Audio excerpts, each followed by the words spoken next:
Los romanos creyeron que habían dominado el mundo, pero luego de siglos de conquista y gloria, el resentimiento crecía en su interior. La represión y el caos reemplazaron la tolerancia y el orden. Grupos de disidencia comenzaron a surgir amenazando con dividir el imperio para siempre.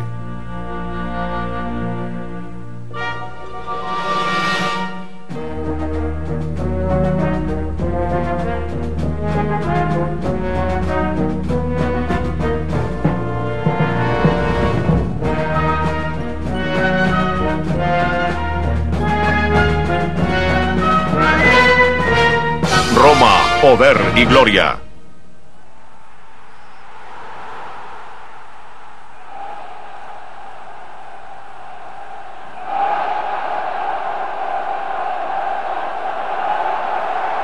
El culto al orden.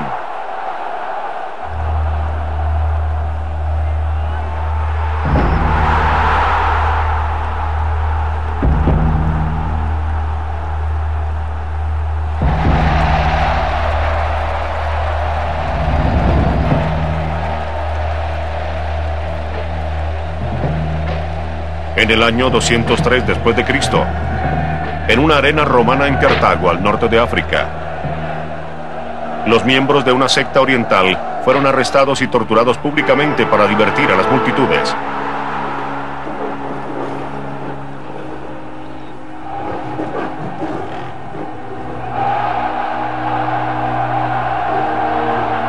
Su crimen era la convicción religiosa.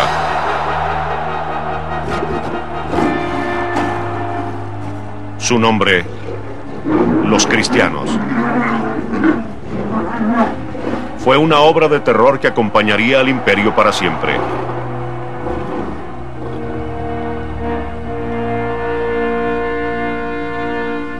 Una de las víctimas se llamaba Perpetua, una mujer que le daría un nuevo significado al desafío.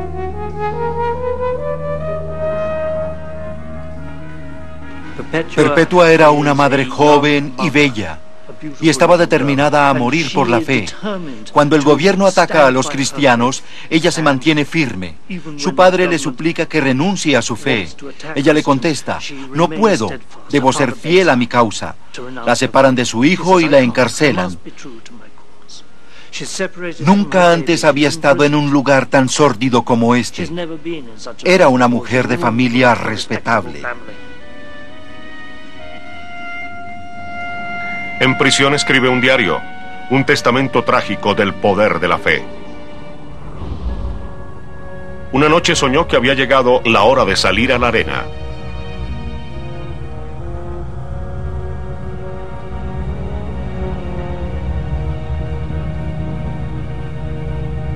La gente subía por la escalera, pero debajo de ella había una serpiente endemoniada.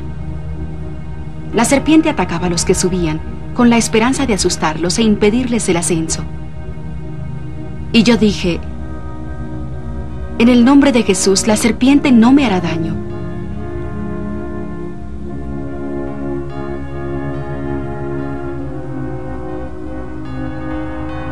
Cuando desperté, supe que no serían las bestias que me atacarían en la arena, sino el diablo. Y supe que saldría victoriosa.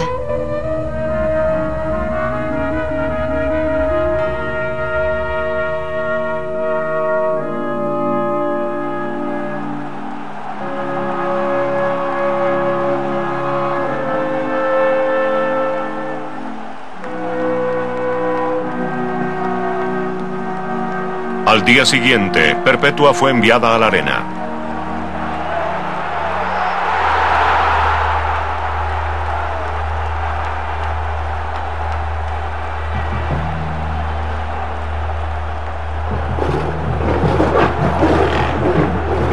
Soltaron los leones, pero se rehusaron a tocarla.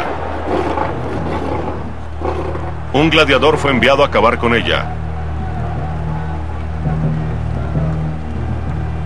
Cuando él también dudó, Perpetua tomó la espada y ella misma se cortó la garganta en abierto desafío.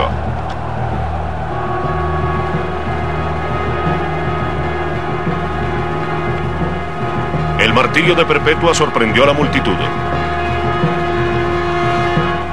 Ella había escogido la muerte por encima de la obediencia a Roma. ¿Por qué?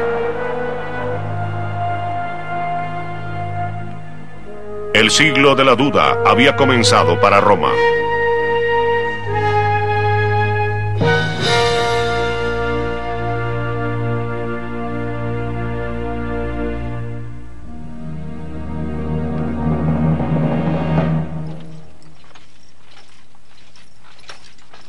Durante cientos de años, los beneficios de las leyes romanas parecían ser claros. Su ejército había creado el imperio más estable que el mundo había conocido, desde Escocia hasta el Sahara. Desde el Atlántico hasta el Éufrates. Todos disfrutaban de los beneficios de la paz romana.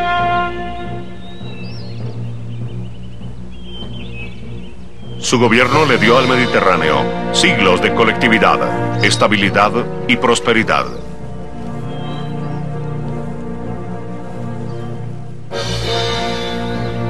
Por cientos de años era un honor ser romano. Pero eso no duraría.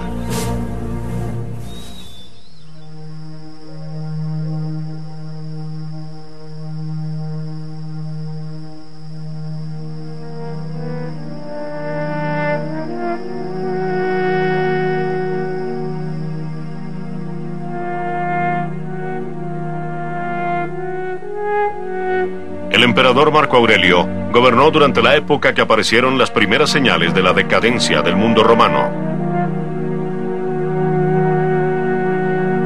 Nacido en el año 121 después de Cristo, desde muy temprana edad fue preparado para ser el próximo emperador de Roma. Aurelio tuvo 20 años para soñar con la clase de gobernante que deseaba ser y la clase de imperio que quería gobernar. Como romano creía que existía un orden divino para las cosas. Como emperador, esperaba recrear ese orden en el mundo romano, que fue lo que los romanos habían hecho durante siglos, logrando un éxito increíble en todas partes.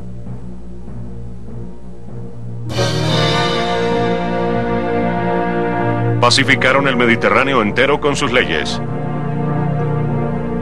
Regularon el comercio con una sola moneda. Reemplazaron la diversidad con la uniformidad. El imperio de Roma se extendía a través de 3 millones de kilómetros cuadrados. Estuviera uno en Egipto o en Inglaterra, siempre se podía llegar por un camino romano a alguna ciudad romana conocida. Los caminos del imperio reflejan una tremenda organización central. Todos conducen a Roma y claro está, se podía visitar la ciudad, ir al Fórum y encontrar una piedra milenaria dorada que le diría qué tan lejos estaba de otra ciudad del imperio.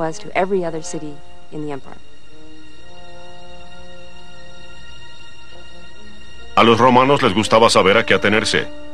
Planeaban sus ciudades como planeaban sus vidas, de una manera metódica y ordenada.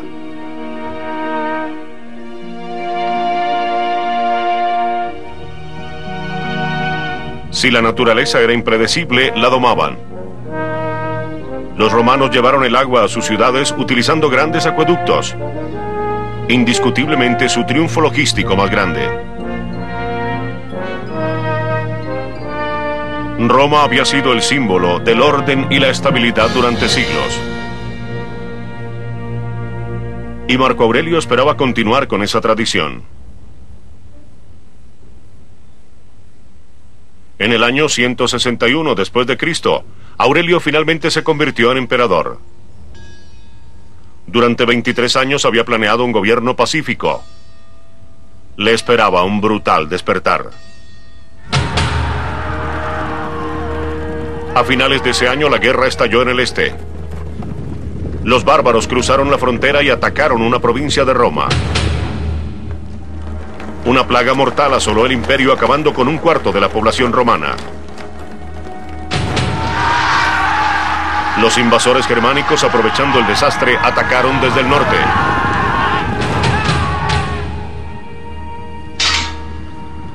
Roma se vio súbitamente confrontada por amenazas militares en dos frentes.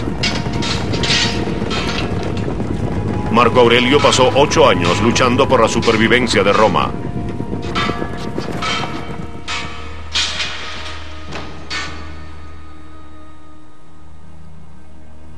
Al igual que muchos otros, temía que este fuera el comienzo del final. Que el gran imperio romano cayera en manos de un ejército invasor.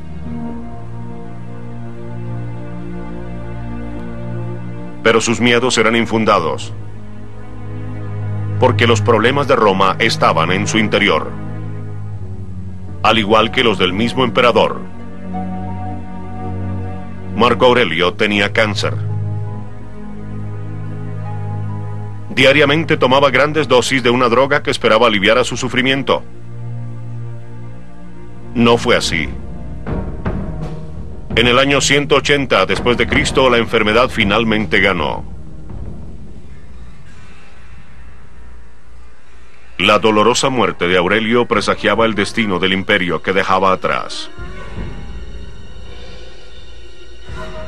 Roma también sufría de una enfermedad fatal: la decadencia cultural.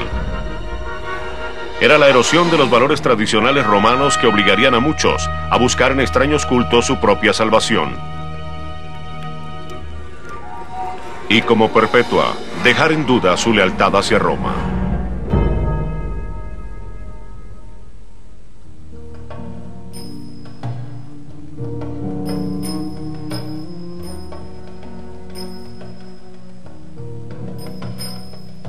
El imperio romano fue famoso tanto por sus vicios como por sus virtudes.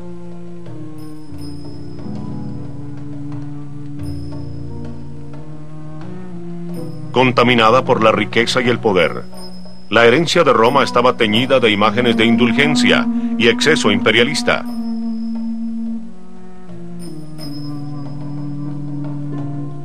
El emperador Cómodo resume la decadencia. Su arrogancia obligaría a que todos dudaran de su lealtad a Roma. Cómodo sucedió a su padre Marco Aurelio en el año 180 después de Cristo.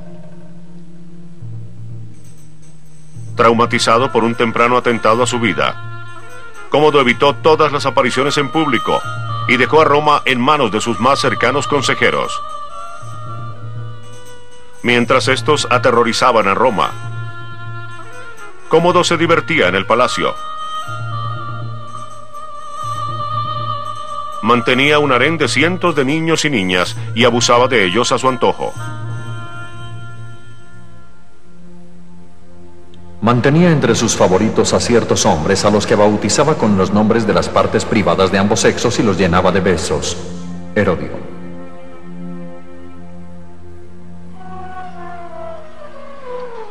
Era un estilo de vida basado en la corrupción y la extorsión. El resentimiento invadía el imperio.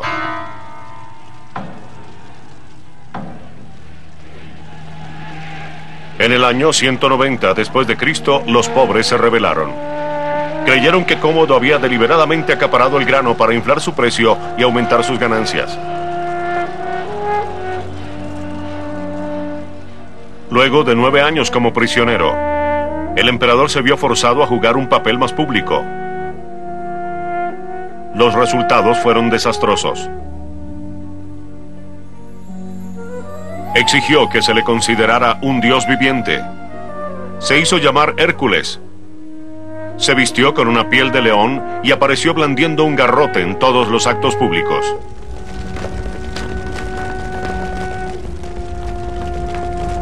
Cuando un gran incendio consumió a Roma en el año 191 después de Cristo, Cómodo excedió todos los límites. Propuso que el resto de la ciudad fuera destruida y que otra enteramente nueva se construyera en su honor. Primero, Cómodo escogió el lugar más famoso de Roma para su último acto de indulgencia.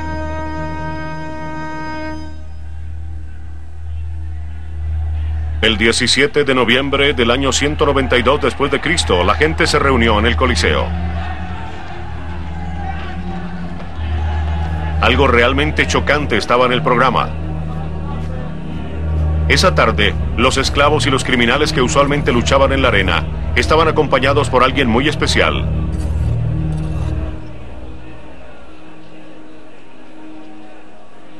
Por primera vez en la historia romana, un emperador aparecía en público haciendo las veces de gladiador.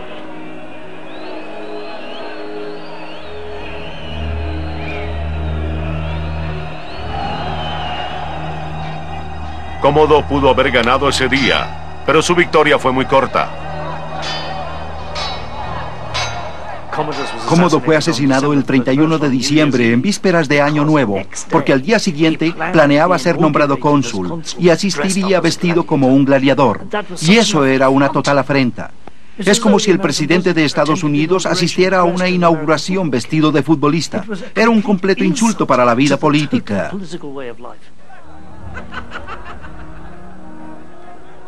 El asesinato de Cómodo no era la respuesta, porque los problemas de Roma se hallaban en lo profundo de los cimientos de la sociedad romana.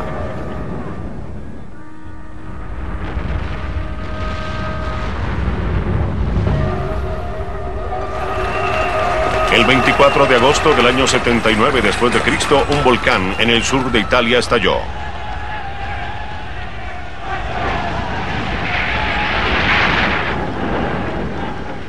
Ceniza ardiente proveniente del monte Vesubio enterró la ciudad de Pompeya, congelando una tenebrosa y reveladora imagen de la sociedad de Roma para todos los tiempos futuros.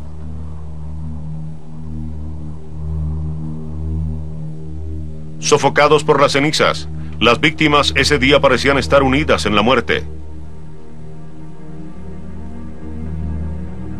Sin embargo, las ruinas de Pompeya muestran cuán divididos estaban en la vida real.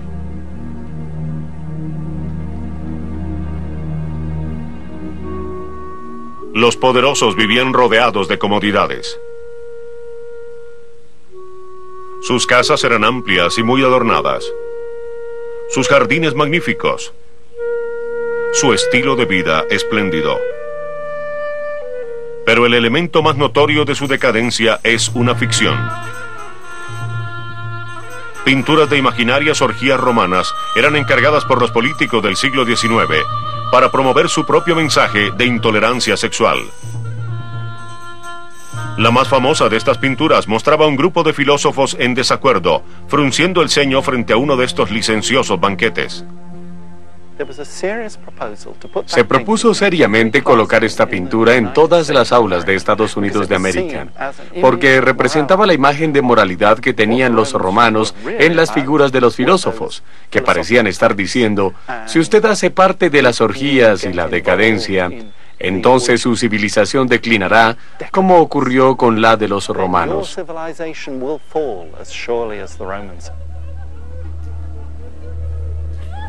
Para la mayoría de los romanos, un estilo de vida marcado por la lujuria y la decadencia era un sueño distante.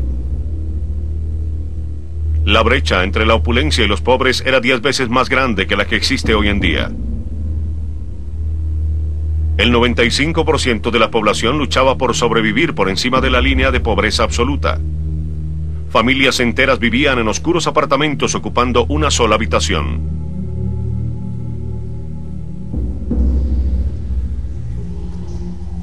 La tasa de mortalidad infantil era del 50%. El tifo y la diarrea eran una amenaza constante.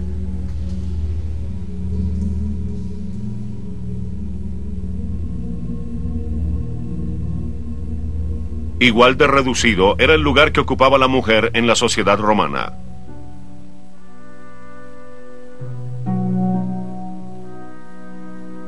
Las mujeres eran consideradas biológica y moralmente inferiores a los hombres. No podían votar, comprar propiedad ni escoger sus maridos. Sus padres y esposos tenían el control financiero sobre sus bienes y sus vidas.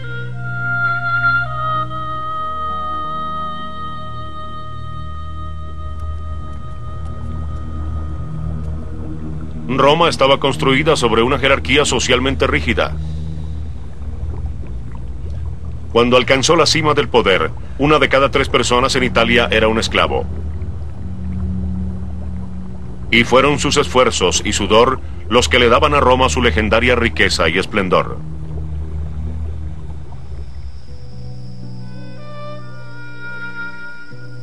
Sorprendentemente, el peso de la discriminación se suprimía una vez al año. Todos los diciembres, durante el solsticio de invierno, los romanos celebraban la Saturnalia, y en Roma todo ocurría al revés. Durante una semana, los amos servían a los esclavos su comida.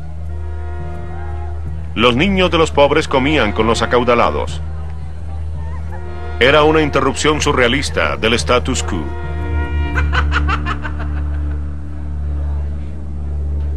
Para los que querían un descanso más frecuente del rígido sistema clasista de Roma, existía otra opción.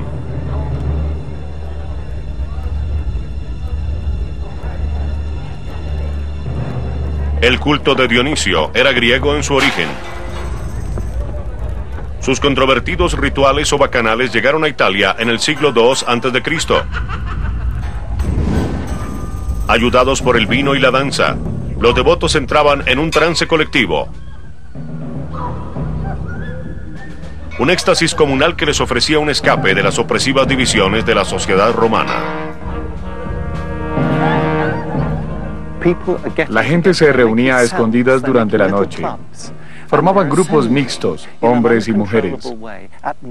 Y lo que estaban haciendo, aunque no estuvieran seguros, era una especie de conspiración.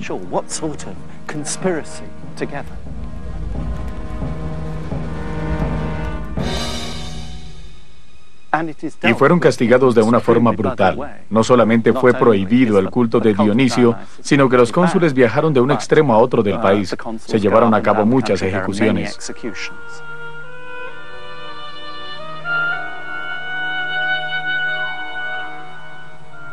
El corazón de la cultura romana tenía un defecto trágico. Un orden social que toleraba el exceso para unos pocos y la opresión para muchos.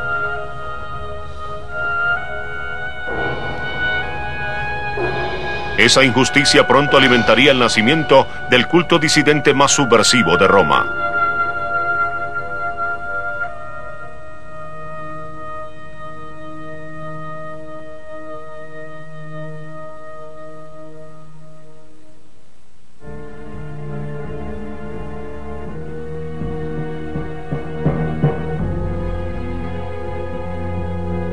Existía un ideal que hacía que todos se sintieran orgullosos de ser romanos. Un ideal tan viejo como Roma, un compromiso a la diversidad cultural.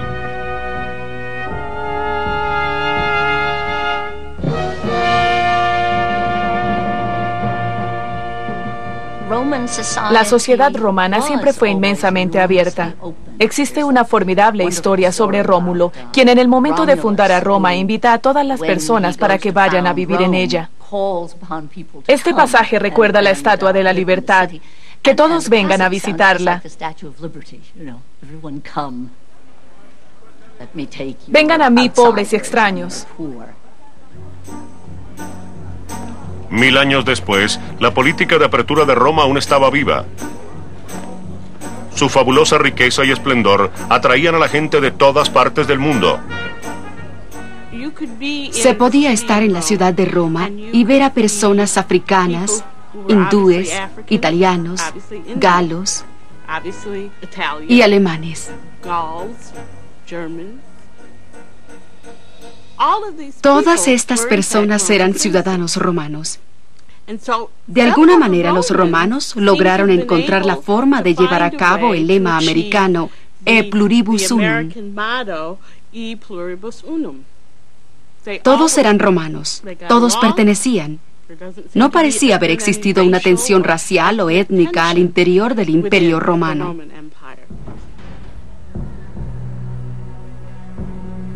En el siglo III después de Cristo, el espíritu inmigrante de Roma se aplicaba a todos, hasta a los emperadores. Septimio Severo sucedió a Cómodo como emperador en el año 193 después de Cristo. Era africano, un nativo de Leptis Magna, hoy Libia. Durante sus 18 años de reinado, adornó su ciudad natal con hermosos monumentos.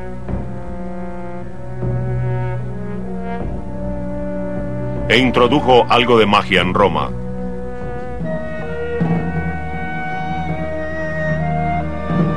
Severo y su esposa Julia Doma eran ambos supersticiosos. Él era devoto de un misterioso culto egipcio. Ella adoraba al dios Sol de Siria. Los romanos no tenían ningún problema con las exóticas creencias de la pareja. El vasto imperio romano tenía una historia muy larga de tolerancia religiosa. Vivían en un mundo pagano que le daba la bienvenida a todos los dioses. Existía algo en el pluralismo de la religión romana que aceptaba la adquisición de nuevos dioses. En algunas de sus primeras historias sobre las conquistas de algún pequeño pueblo cerca de Roma, se hablaba de uno de sus mitos, el de la evocación, que era cuando se pronunciaban algunas oraciones para pedirle al dios del pueblo local que se convirtiera en su dios, y de esta manera añadían nuevas creencias a las que ya existían.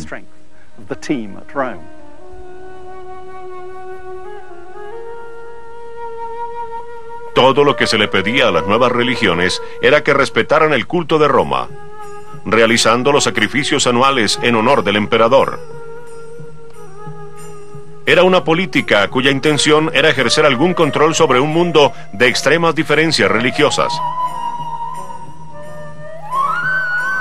Había igual número de cultos en Roma como provincias en el imperio. Adoradores del toro provenientes de Irán, sectas de fertilidad oriundas de Egipto, dioses de la lluvia pertenecientes a Alemania. En la ciudad de Roma se podía experimentar con casi todo. E igual de grande era la variedad religiosa. Un enorme menú, no tan grande como en Los Ángeles o Nueva York, pero aún así muy grande.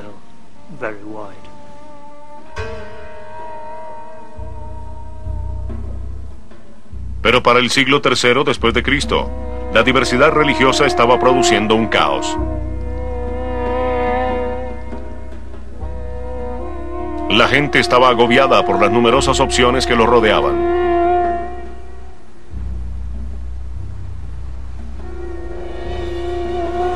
La solución de Severo fue la adoración del sol. Esperaba que fuera una fuerza unificadora en un mundo fragmentado. Los poderosos de Roma decidieron seguir al sol de otra forma. Viajaron al este, a Grecia, a Egipto, llegando hasta la India en su búsqueda de ellos mismos.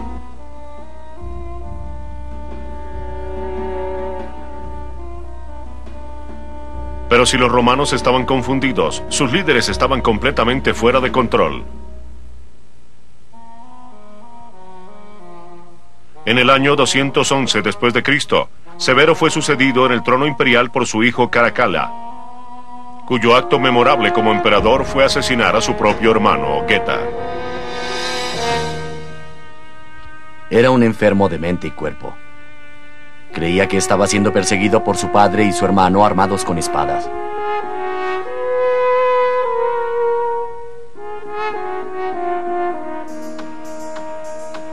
Al comienzo, la locura de Caracalla pudo ser controlada.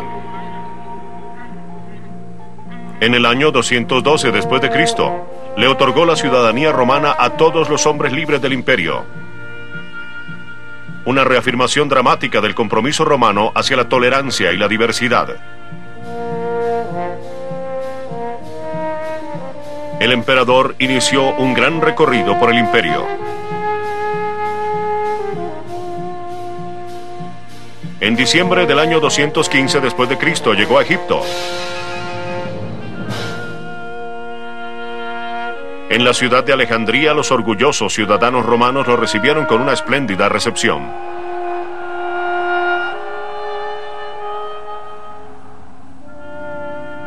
Su afecto no duraría mucho.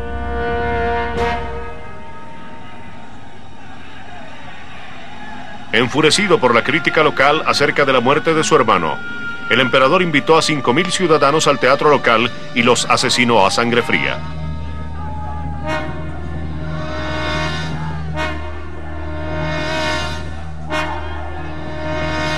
En una tarde, Caracalla destruyó la leyenda sobre la importancia de ser romano.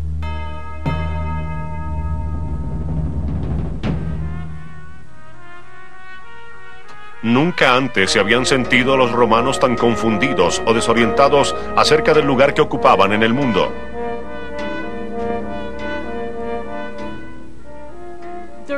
Estaban buscando algo de la misma forma que nosotros los americanos lo hacemos.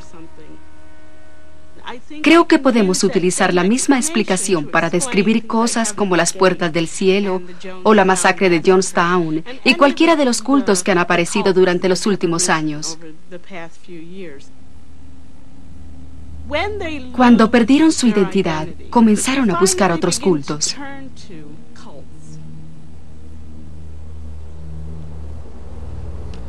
En el siglo III después de Cristo, los romanos aceptaron un culto en particular. Un culto cuyo mensaje estaba destinado a cambiar el imperio y el mundo para siempre.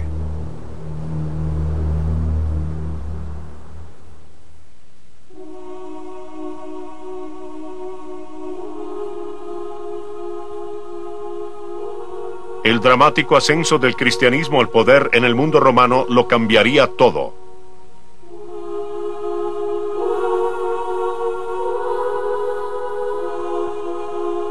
Un culto basado en el sufrimiento de un hombre probaría la integridad de un imperio entero.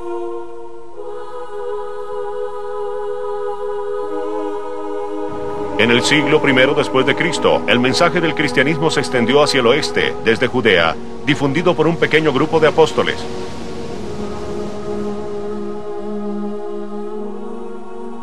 En Roma luchaba por su identidad, al no ser más que otro culto oscuro en una populosa ciudad. Un evidente acto de brutalidad lo separaría de los demás. En el año 64 después de Cristo, el emperador Nerón masacró públicamente cientos de cristianos en Roma, culpándolos de un incendio que ellos no habían iniciado. Era la primera vez que los romanos escuchaban hablar sobre los cristianos. Pero el culto era un perfecto chivo expiatorio y sus valores radicalmente antirromanos. Benditos sean los humildes, porque de ellos será el reino de la tierra. Mateo.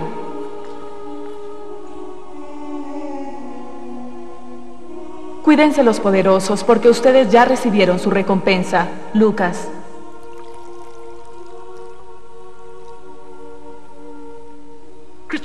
De alguna manera, el cristianismo era un movimiento de protesta. No debemos pensar en los cristianos como personas que salían a la calle y realizaban demostraciones por Roma frente al Senado o le lanzaban huevos al emperador. No eran esa clase de personas. Eran tranquilos, introvertidos y se guardaban sus convicciones en las que eran antirromanos. Pero no se trataba de un movimiento de protesta que marchaba por Roma.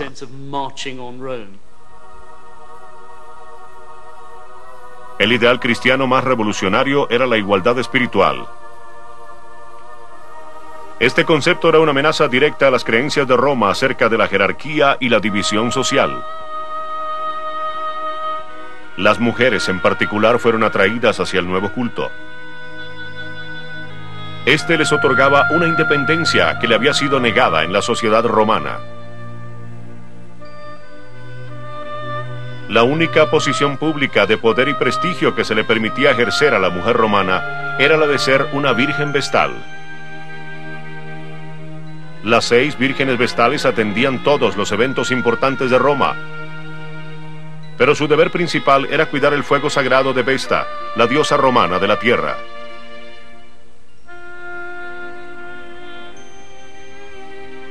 Este fuego era el símbolo de la longevidad de Roma, y su trabajo era asegurarse que nunca se apagara.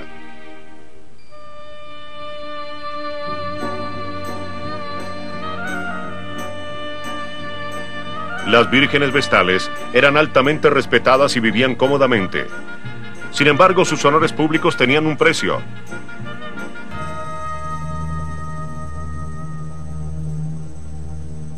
A muy temprana edad, las vírgenes vestales hacían un voto de castidad cuando entraban a la orden. Si alguna de ellas rompía ese voto, el castigo era severo y definitivo. Era encerrada en una habitación subterránea. Las ventanas se cubrían y lentamente la joven era enterrada viva.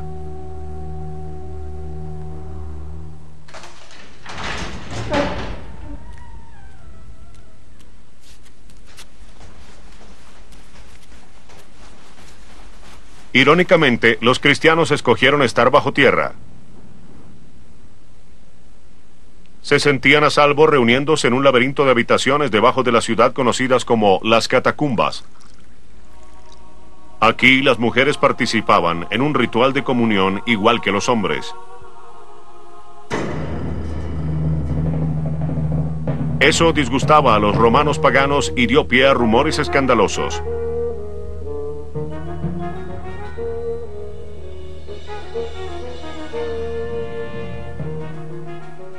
Se reconocían entre ellos con señales misteriosas y tenían sexo aún antes de ser amigos. Se llamaban los unos a los otros hermanos y hermanas y por lo tanto esta fornicación se torna algo incestuosa. Adoran las partes privadas de su sacerdote y hasta he escuchado que sacrifican niños y beben su sangre. Minucio Félix.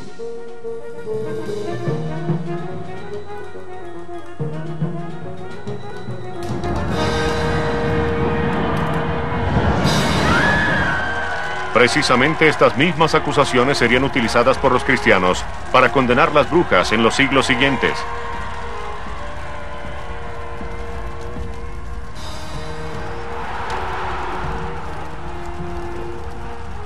Pero Roma perseguía a los cristianos por otra razón.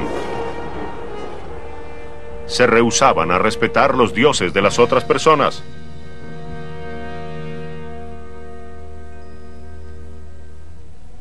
Porque no hay sino un solo Dios y un mediador entre Dios y el hombre Jesucristo. Timoteo 1. No podían aceptar el cristianismo porque éste no permitía la adoración de otros dioses. Por encima de todo, el cristianismo rechazaba el culto al emperador.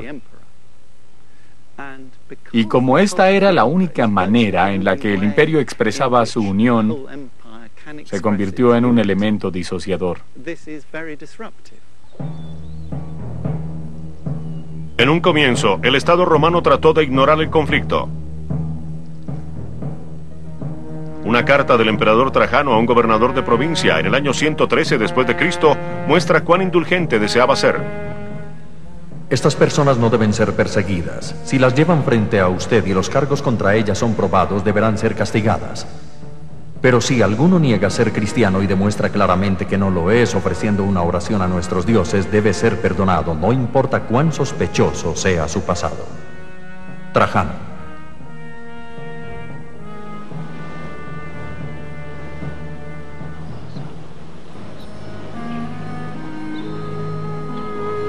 Trajano fue sabio en sus represalias. Los anteriores intentos de represión en Roma habían producido gran malestar. En el año 19 a.C., el emperador Augusto se embarcó en un programa feroz de reforma moral. Temía que la aristocracia romana, diezmada por las recientes guerras civiles, desapareciera.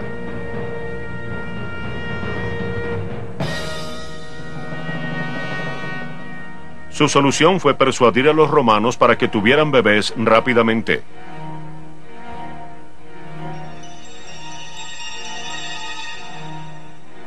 El adulterio fue considerado un crimen capital castigado con el exilio y la muerte.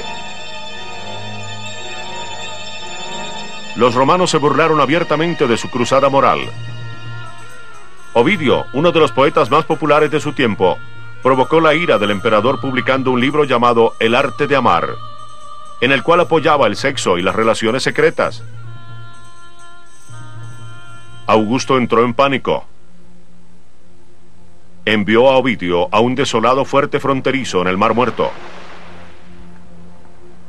Aunque otros han sido desterrados por causas más fuertes, nunca una tierra tan lejana le había sido asignada a alguien. Nada queda tan lejos como esta tierra, excepto el frío, el enemigo y el mar, cuyas aguas se congelan con las heladas.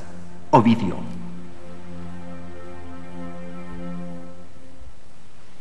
Ovidio murió allí 10 años después, aún soñando con Roma.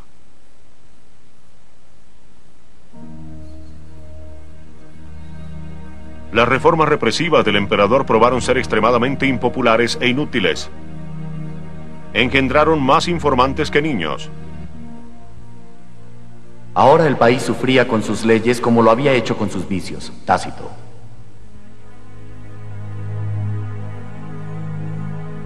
Para el siglo II después de Cristo, la mayoría de los romanos habían olvidado las lecciones del pasado. Los ideales cristianos atraían a las mujeres de clase alta hacia la fe.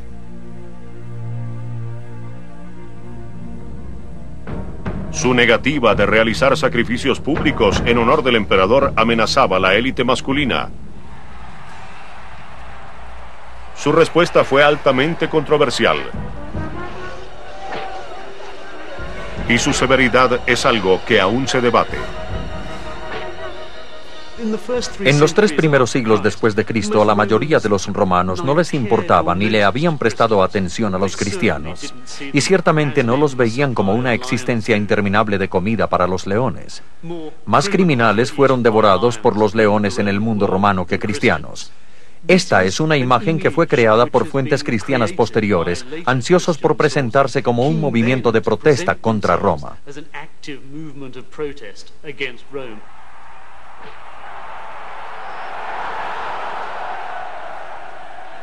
Y sin embargo, los recuentos de las persecuciones públicas sobrevivieron. Los rituales de represión se llevaron a cabo.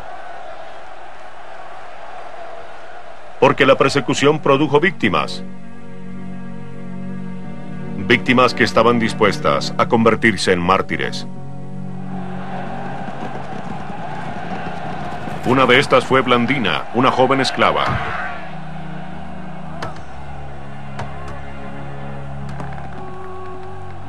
Las multitudes la expusieron a todos los horrores y castigos. Para entonces, ya era indiferente y mantuvo en firme su fe en Cristo.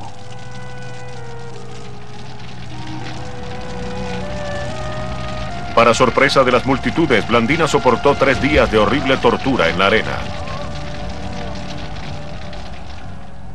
Al final, ella también fue asesinada, aunque los paganos admitieron que nunca antes habían visto a una mujer que sufriera tanto. Eusebio.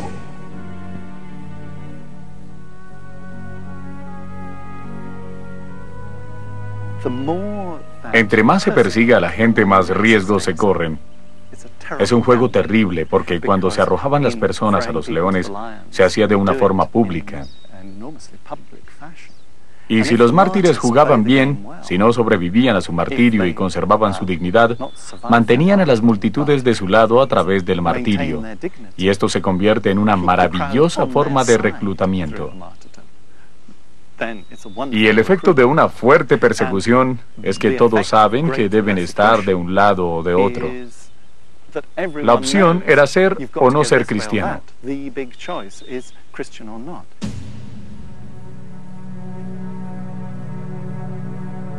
El movimiento de protesta estaba rápidamente ganando terreno. Su popularidad era una amenaza fundamental para el estilo de vida romano.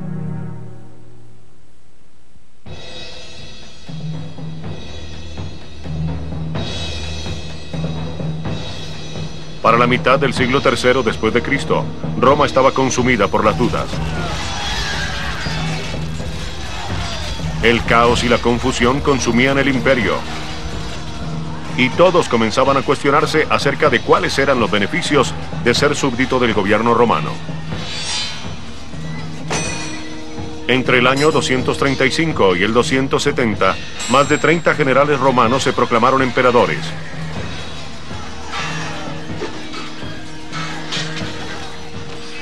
Mientras una legión luchaba contra otra, los ciudadanos inocentes quedaban atrapados en medio del fuego cruzado de la guerra civil. Los bárbaros aprovecharon la oportunidad y se abalanzaron a cruzar las fronteras.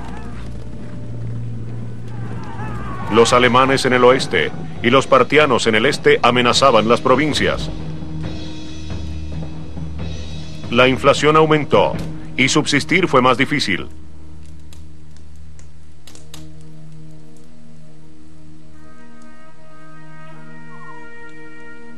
La promesa de salvación en la vida siguiente se convirtió en una idea muy llamativa.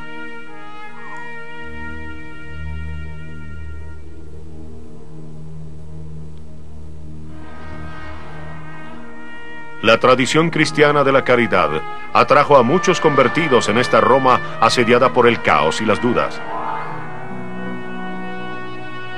El tamaño de las catacumbas en Roma, el lugar secreto donde se reunían los del culto, demuestra cuán popular se había vuelto el cristianismo.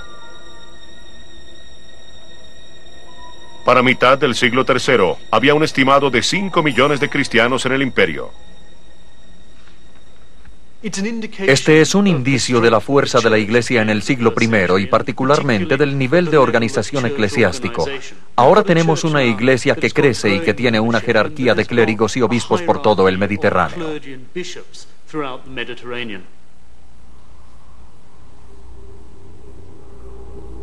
En el año 284 después de Cristo, Diocleciano fue coronado emperador.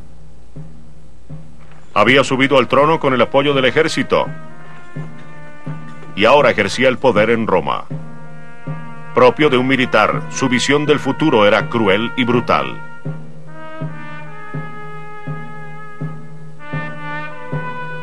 Diocleciano intuyó que el secreto de la unidad estaba en la separación.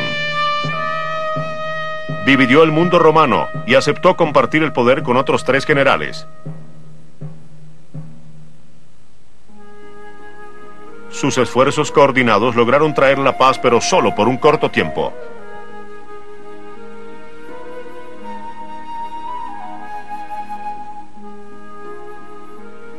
Diocleciano gobernó por 20 años, pero solo estuvo 2 meses en Roma.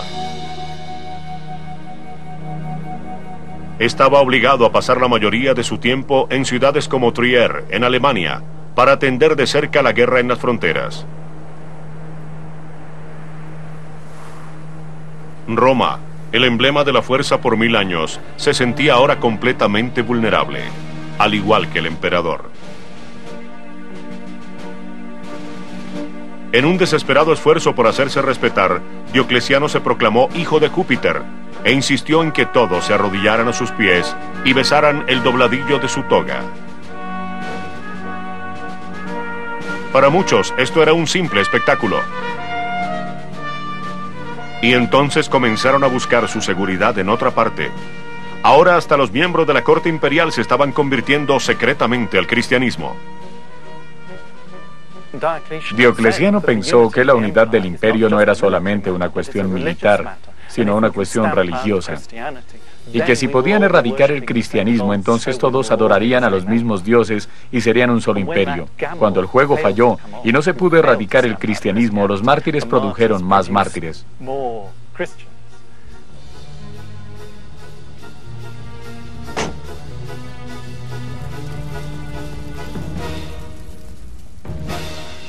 El 24 de febrero del año 303 después de Cristo, Diocleciano inició la más aguda persecución que el cristianismo haya tenido que enfrentar. Las iglesias fueron quemadas, las escrituras destruidas. Los cristianos fueron enviados a trabajar en las minas del Estado o fueron arrestados y torturados por sus creencias. Si aún rehusaban llevar a cabo sacrificios en honor de los dioses romanos, eran públicamente torturados. Roma, antiguamente una cultura orgullosa de su tolerancia, se había convertido en un culto de orden represivo. Lo que vemos en la persecución que inició Diocleciano es la pugna entre 2 organizaciones mediterráneas, el Estado romano y la Iglesia católica en su lucha por la supremacía.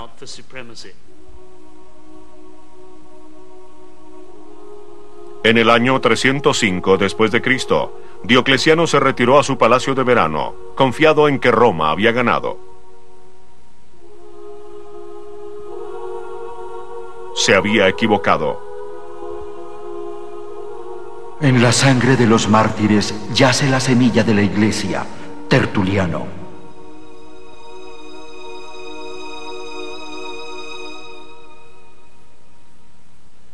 Lo irónico de la historia romana es que uno de los más grandes logros de Roma eran sus caminos.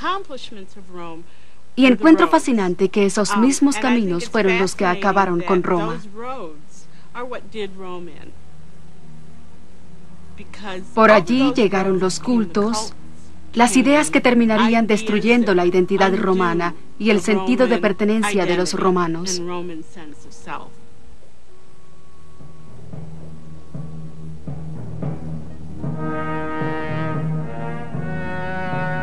Durante siglos, el poder y la seguridad de Roma habían sido indestructibles. Roma se había acostumbrado a los logros de su imperio, convencida de su poder y de su gloria. Pero un culto de Judea confrontaría la arrogancia de Roma, retaría sus injusticias y expondría su brutalidad.